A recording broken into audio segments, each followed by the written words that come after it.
बताया अभी। नमस्कार, मैं राजेश शर्मा और आज हम लोग यहाँ डॉक्टर आदित्य जी के आवास पर हैं। आप युवा नेता हैं और यहाँ समाजवादी पार्टी के राष्ट्रीय प्रवक्ता और जिन्हें लगातार पूरा देश सुनता है, राजकुमार भाटी जी आज 7 डे न्यूज़ के मंच पर हैं। हम लोग बातचीत करेंगे। सर, आपका बहुत बहुत स्वागत है। जी धन्यवाद। सर, 2-3 मसले हैं जिस पर आपसे बात करनी है। एक मुद्दा यह है, चूँकि बिहार में चुनाव है, अभी 4-5 दिन पहले जो बिहार में हुआ, बीजेपी ने एक राष्ट्रव्यापी आंदोलन चला रखा है ये कह के कि प्रधानमंत्री जी की माता का कांग्रेस के मंच से अपमान हुआ। तो इसमें सच्चाई क्या है सर? नहीं, एक वीडियो चल रही है, मैंने भी सुनी है वो, और आपने भी सुनी होगी ज़रूर, जिसमें एक आवाज़ आ रही है कि वो अपशब्दों का प्रयोग किया गया है, लेकिन वो किसने किया ये स्पष्ट नहीं हो रहा। और आवाज़ से ही लग भी रहा है कि भीड़ में से किसी ने किया है, मंच से किसी पार्टी के सीनियर नेता ने या किसी महत्वपूर्ण व्यक्ति ने तो वो बात बोली नहीं है।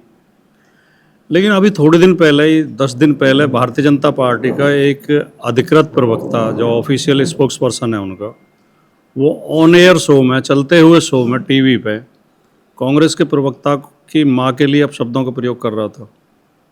अगर माँ के आप सम्मान में अपशब्द बोलने से ठेस लगी है मोदी जी को या बीजेपी को, तो माँ तो वो भी थी। उस दिन ही इन्हें ऐतराज़ करना चाहिए था, जिस दिन बीजेपी के प्रवक्ता ने चलते हुए शो में, जिसे करोड़ों लोग देख रहे थे, कांग्रेस के प्रवक्ता के लिए साफ साफ शब्दों में बहुत भद्दी गाली दी। तो अगर माँ के प्रति सम्मान है तो मोदी जी ने ऐतराज़ क्यों नहीं किया और उस प्रवक्ता को क्यों नहीं हटाया? मोदी जी की माँ माँ और बाकी की माँ नहीं है। सवाल तो ये भी महत्वपूर्ण है। नहीं, किसी भी माँ के लिए खराब शब्द का प्रयोग करना गलत है, और जिसने किया है उस व्यक्ति की पहचान करके उसके खिलाफ कार्रवाई की जाए। लेकिन दोनों में एक भेद है कि जो मोदी जी की माँ के लिए अपशब्द प्रयोग कर रहा था उसकी पहचान नहीं हो पा रही स्पष्ट तौर पर, और वो भीड़ में से किसी ने किया है। और जिसने कांग्रेस प्रवक्ता की माँ के लिए अपशब्द प्रयोग किए उसकी स्पष्ट पहचान है, वो बीजेपी का अधिकृत प्रवक्ता है। और जो मोदी जी खुद सोनिया जी के लिए जर्सी गाय बोल चुके हों अपने भाषण में, जो मोदी जी ममता बनर्जी के लिए बंगाल में जाकर दीदी ओ दीदी का संबोधन किया हो, जो मोदी जी एक नेता की गर्लफ्रेंड के लिए 50 करोड़ की गर्लफ्रेंड कह चुके हों, वो मोदी जी ये जो वो खेल रहे हैं, पीड़ित होने का, अपने आप को पीड़ित बता रहे हैं, तो ये जो विक्टिम कार्ड खेल रहे हैं, वो खाली राजनीति नज़र आती है। अगर ये नैतिकता होती तो जो मैंने उदाहरण दिए हैं इनमें भी मोदी जी वो नैतिकता बरतते।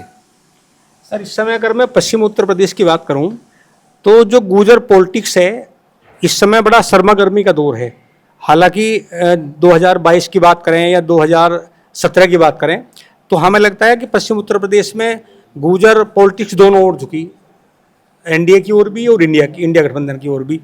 तो 2027 में आपको क्या लग रहा है? आप तो बहुत मेहनत कर रहे हैं। ये जो आपने एक वाक्य बोला है कि गुर्जर पॉलिटिक्स या गुर्जर समाज दोनों तरफ झुका, ये ही हमारी सबसे बड़ी नुकसान, सबसे बड़ी हानि का कारण है। राजनीतिक विशेषज्ञ ये कहते हैं, राजनीति के जानकार ये कहते हैं कि जो समाज सब जगह बराबर बट जाता है उस समाज को कोई पार्टी महत्व नहीं देती, क्योंकि वो मानते हैं इनसे फ़र्क तो पड़ना नहीं है, थोड़े से उधर चले जाएंगे, थोड़े से उधर चले जाएंगे। इसलिए हम उत्तर प्रदेश में हमने सर्वे कराया, उत्तर प्रदेश के 132 विधानसभा क्षेत्रों में गुर्जर वोट हैं, और हम इस बार गुर्जर समाज को ये समझा रहे हैं कि किसी को हराने के लिए और किसी के जिताने के लिए वोट डालो। जो समाज किसी को हराने के लिए और किसी को जिताने के लिए वोट डालता है उसका ही उसका महत्व होता है, उसकी धमक होती है। और जो बेवजह वोट डालता है, ना उसे किसी के हारने से मतलब, ना जीतने से मतलब, उसे राजनीति में कोई नहीं पूछता। एक मैंने आपका एनालिसिस रिपोर्ट देखी, उसमें आपने, हो सके इसमें थोड़ा अंतर हो सकता है, उसमें मैं देख रहा था कि आपका सर्वे है वो कि 30 जिलों में 120 ऐसी विधानसभा हैं जहां गुर्जर जो मतदाता है वो बड़ी संख्या में है। वो हरा भी सकता है कि इसको जिता भी सकता है। नहीं, बड़ी संख्या तो मैंने नहीं कहा। मेरा विश्लेषण ये था उस वीडियो में कि 30 जिलों की 122 विधानसभा क्षेत्रों में गुर्जर वोट है।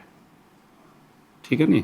लेकिन उसके बाद मेरे पास 10 विधानसभा सीटों से और फ़ोन आ गए खुद कि भाई हमारी विधानसभा आपने जैसे मिल्कीपुर उसमें नहीं थी, मिल्कीपुर में भी गुर्जर वोट है, और कई विधानसभा क्षेत्रों के फ़ोन आए हैं। तो अब वो 132 हो गई हैं, 34 जिलों की 132 विधानसभा क्षेत्रों में गुर्जर वोट है। और मैंने जो सूची दी है वो सूची यूट्यूब पे, फेसबुक पे मौजूद है। मैं कभी हवाई बात करता नहीं हूँ, फर्जी बात करता नहीं हूँ। मैंने उसमें भी यही बोला और लिखा हुआ बाकायदा। इनमें हमने वो विधानसभा में शामिल की हैं जिनमें 1000 2000 वोट हैं। हम ये नहीं कह रहे कि इतनी वोट हैं, सब में ज़्यादा वोट हैं या अधिक वोट हैं। उसमें मैंने बताया कि 71 विधानसभा ऐसी हैं जिनमें 10,000 से ज़्यादा वोट है, और 34 विधानसभा ऐसी हैं जिनमें 25,000 से ज़्यादा वोट है।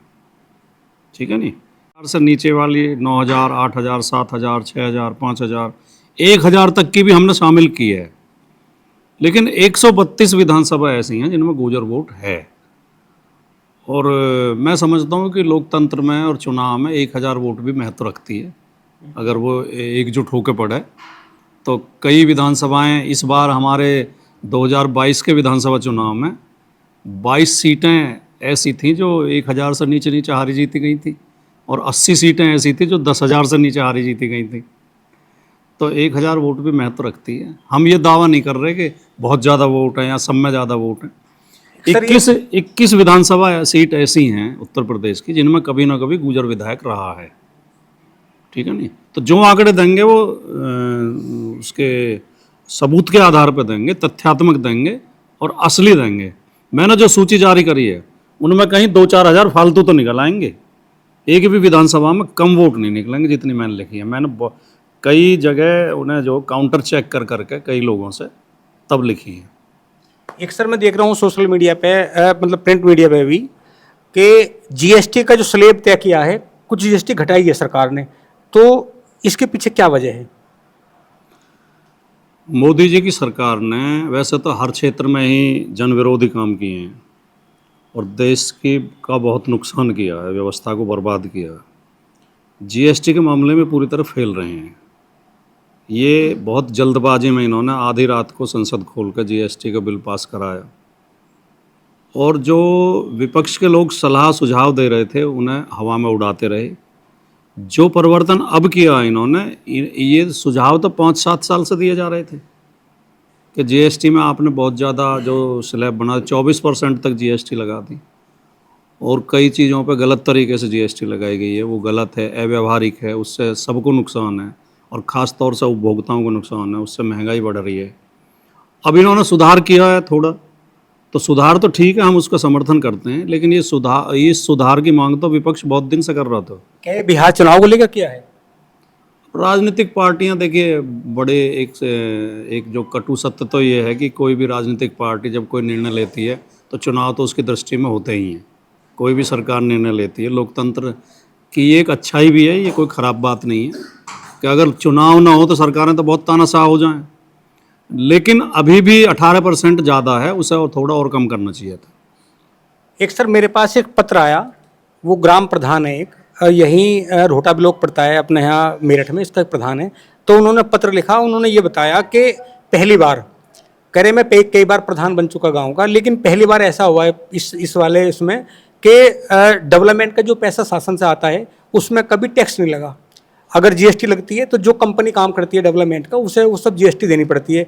और इस बार उन्होंने बताया कि चाहे क्षेत्र पंचायत हो, चाहे ग्राम पंचायत हो, चाहे जिला पंचायत हो, ग्राम पंचायत हो, चाहे म्यूनिसिपलिटी हो, अगर एक एग्जाम्पल दिया उन्होंने कि अगर 1 लाख रुपया शासन से आता है डेवलपमेंट के लिए तो 18% कट जाता है, और वो कहीं गिनती में नहीं होता।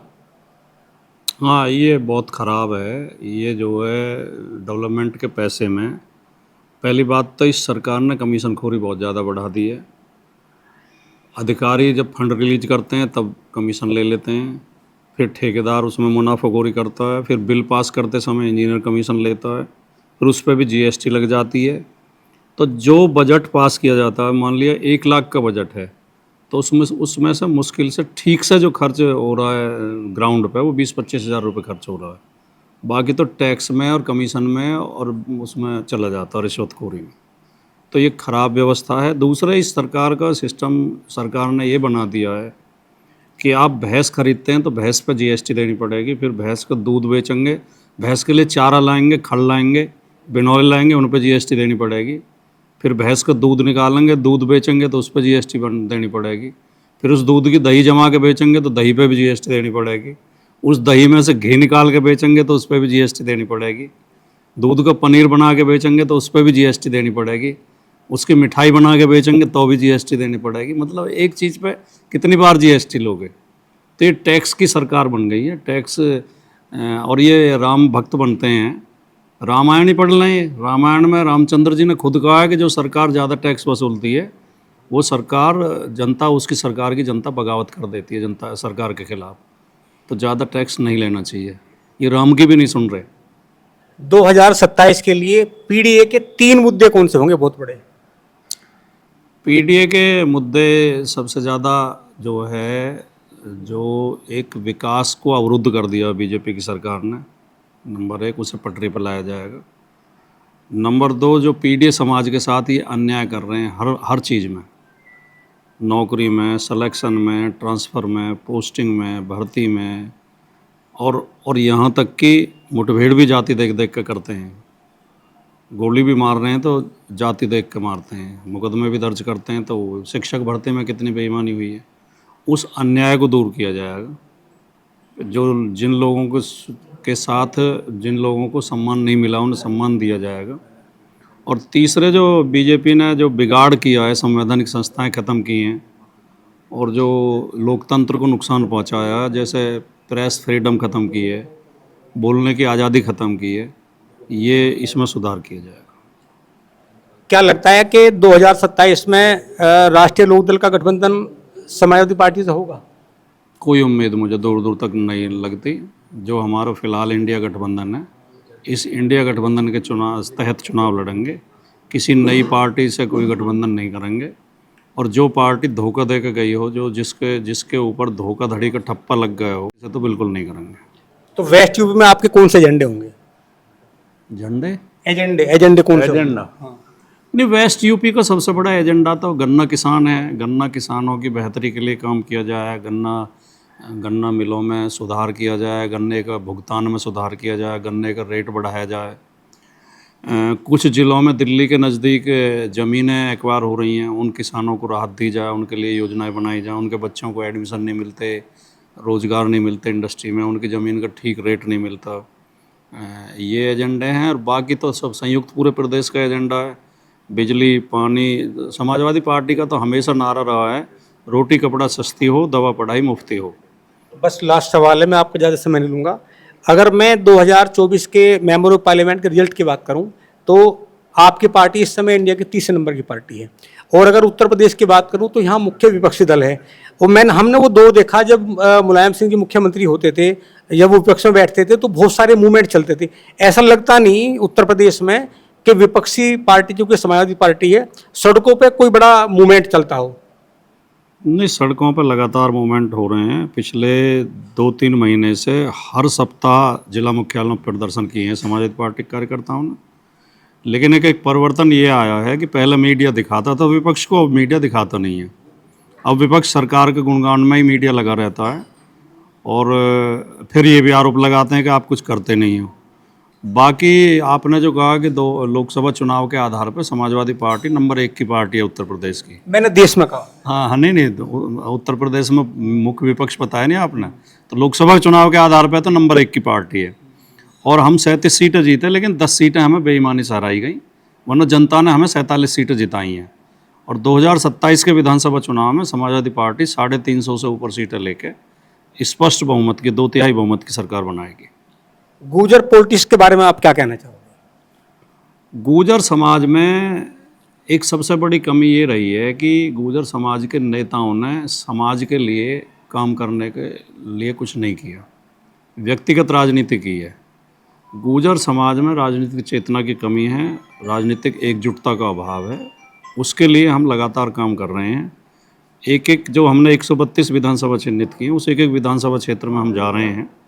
और मैंने जिस दिन ये अभियान शुरू किया था उस दिन ये पहले घोषणा ये कर दी थी, और मैंने अपने राष्ट्रीय अध्यक्ष जी को भी बता दिया था कि मैं 27 में चुनाव नहीं लड़ूंगा, मैं टिकट नहीं मांगूंगा। क्योंकि जो अपने लिए टिकट मांगता है वो केवल अपने टिकट की सुरक्षा में लग जाता है। हम समाज के लिए काम करेंगे और इस बार आपको लगेगा कि गुर्जर समाज विशेष तौर पर राजनीतिक रूप से बहुत सक्रिय, बहुत एकजुट और बहुत जागरूक होकर वोट डालेगा।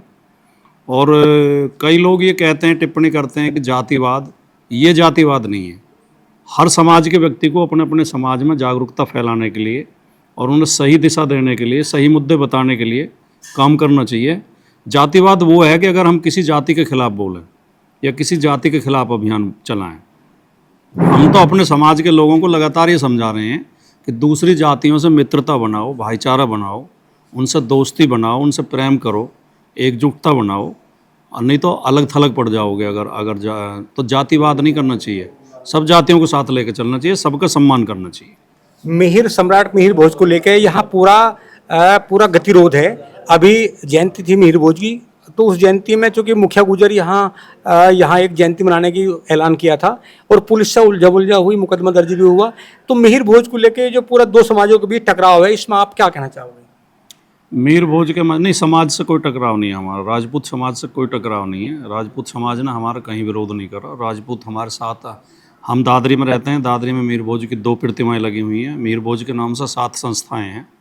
Mihir Bhoj inter college, degree college, ITI, library, 7 संस्थाएं हैं। राजपूत समाज हमेशा उनमें शामिल रहता है।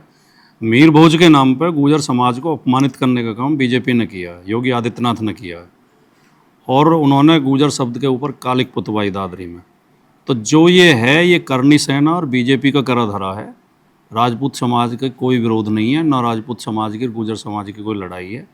और हम इस पर मिहिर भोज वाले प्रकरण पे बीजेपी को सबक सिखाने का काम करेंगे, उसे उसकी हैसियत बताने का काम करेंगे। 2027 का क्या रिजल्ट आने वाला है?